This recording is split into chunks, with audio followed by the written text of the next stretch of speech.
Hello, JB here. I want to tell you about our tab, Today's Premier Harness Races. This is sort of a control panel or dashboard to help you find the races that you might want to bet on each day.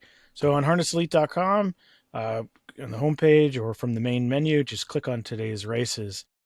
You may have to scroll a little bit here, but the tab that you want or the link that you want is Today's Premier Harness Races. Uh, this is published every day, 2 hours before first post. So if the first races of the day are at noontime, we should have this up by 10 a.m. Um, Eastern time. And once you're into this page, there's a little bit of an explanation as to what you're looking at.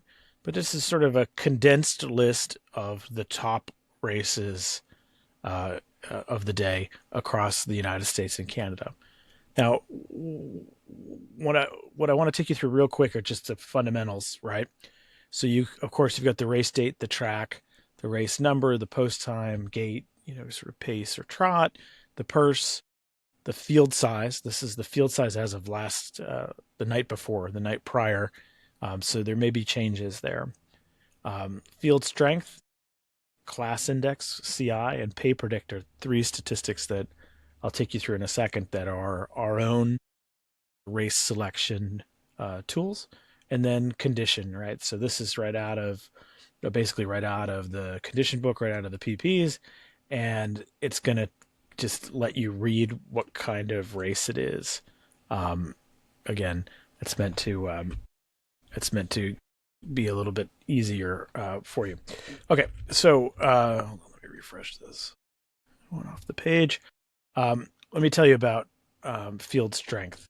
Now, the cool thing about field strength is that this is it's sort of like a numeric value for class and speed together, right? So the higher the field strength, the classier the field, or the faster the field. Those two things are sort of intertwined, not completely, but pretty close to.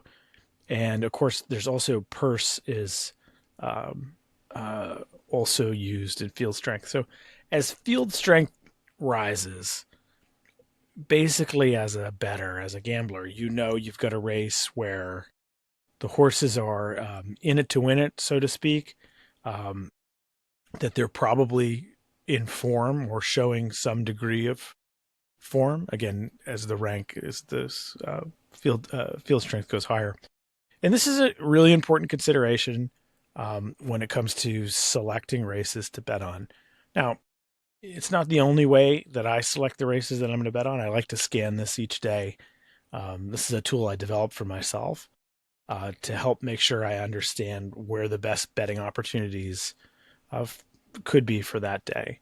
So you could see, no surprise here tonight, the best race that's been flagged is this one at race 8 at Yonkers, which is a pretty classy race, right? Non-winners of 33,000. That's up there. And so, the other piece that you always have to think about with these statistics is that, if you're just getting started in this, equine athletes, just like professional athletes, one major differentiator between the best and the good is that the best are super consistent, right? And so as field strength rises, you're more likely to get a performance that's true to their recent past performances. So when you look in the past at sort of what they've done as the class of the race, the class of the horse rises, it's more predictive that they're probably going to run something similar to what they've done in the past or what they're capable of doing. Now, that's a big difference between races that are further down the ladder, right? When you get to these non-winners of 500 or 1500, and you're looking at the sort of intricacies of the class ladder at Saratoga or whatever harness track that you're playing. It's a different beast, and you can't be as sure that a recent performance is as predictive of future success as it is at this higher level. So when it comes to finding quality horses and quality races, this is a good indicator. that you've got the best, you're looking at the best races. Now, it's just meant to be a way to quickly find maybe some races that you want to bet on, right? And as like another example of how I use it, right? And I'll play it forward in a minute. Is you could see right here, 3 of the 4 on the top are Yonkers, right? And they're sequential: race 7, race 8, and race 9. And I could tell already looking at the other data points here that that's an interesting pick 3 and some interesting double opportunities there, just based alone on the field strength, right? These are really quality horses. So it's a great wagering opportunity. Now, competitive index, this is a proxy for how many contenders are in the race, right? So the lower the number, the fewer contenders there are that we think have a true chance of winning. So these races today are actually pretty wide open. You've got to go all the way down to Saratoga to see a low competitive index. Low is really anything in red, like lower than 20. This usually means that there's a really, really heavy favorite in the race, or maybe a favorite and a co-favorite. This is most likely in the 10 to 20 range. So when you see something like a 71 here in the 7th race at Yonkers, one way to think of that is that there's at least 4 horses, at least 4, maybe 5, that have almost co-equal chances to win that race. It's a very competitive race. Okay. Now, pay predict. Pay predict is not. It's not solely saying that you're going to get a price on the win horse, right? Like on the horse that wins. It's not saying that. There's echoes of that. You could see there's, back down in Saratoga race 7, the lowest pay index that we have here is this race with the heavy favorite. So there is a little bit of a correlation. But what this is really doing is telling you with a really high degree of statistical significance when we measure this, that price horses are likely to make it into the exacta, trifecta, or superfecta. Okay? Price horses are likely to make it into the exacta, trifecta, or superfecta. So if you are a trifecta player, I can tell you right away that these races in Yonkers are some of the best of the day to try to get a big price on a trifecta, right? The favorite could still be chalky when you dig into the race, but underneath there's enough competitiveness here, and there's enough going on where we think that race could really produce a payday for you. Now, I said it's not predictive of the win price, not nearly as strongly as it is for the underneath horses. We do use this statistic for pick 3s, pick 4s, pick 5s as well in a sort of aggregated way to look at multi race wagers. So there's another view of pay predict that looks at pick 3s and pick 4s. And that is a little bit more predictive as you spread from one race, but we'll put that into another video. But the takeaway here for you should be, if you want to improve your ROI, look beyond playing just one track. Look for the best wagering situations that you can find each day, and this tool will help you do it. Now, as you get more advanced with it, and you see things like these ones in where the CI is yellow or even red. So we think there's fewer contenders in the race again, but the pay predict is high.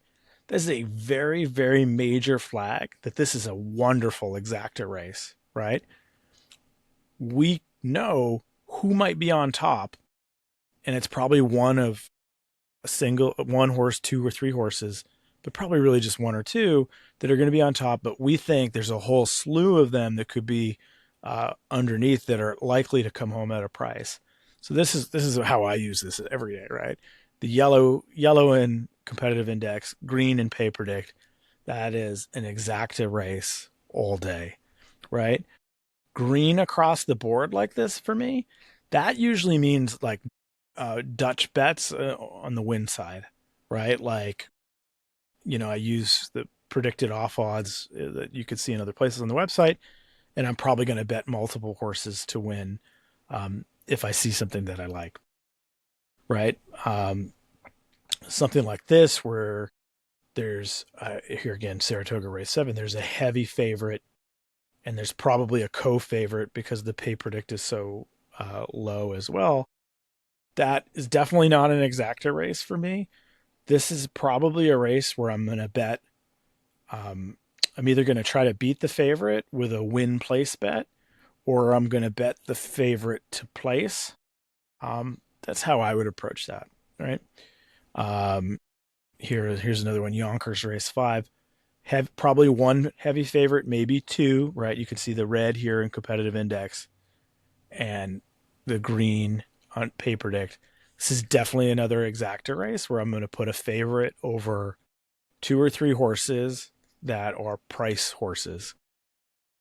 You cannot put the favorite over the co-favorite or box or anything like that in this, in using this as your basis, right? The second and third choice in harness racing, especially the second choice, are always overbet in the exacta alongside the favorite. So, but that doesn't hold for, bomb prices. They could actually be underbet, right? So the favorite over, long shots. That's what I would do with this. And you can make a small wager here. You can make a living just from this kind of scenario, right? The favorite over 3 horses that are all prices. If you've been playing the harness racing for a long time, there are a lot of reasons why the second best horse doesn't finish second as often as it should. Usually they get tired trying to keep up, or they have a grinding first over trip. The second choice, they really need almost always a perfect setup to win outright. And if they don't have that perfect setup, the likelihood that they finish off the board actually can be significant. So anyway, those are just some thoughts, right? I know we all have the ways that we like to play exactas, play trifectas, play supers. But this is, like I said, this is just a menu. This is one way to approach the races. I hope it helps you as much as it's helped me. I like to start my day with it. Anyway, this is JB for Harness Elite. Have a great one. Thanks.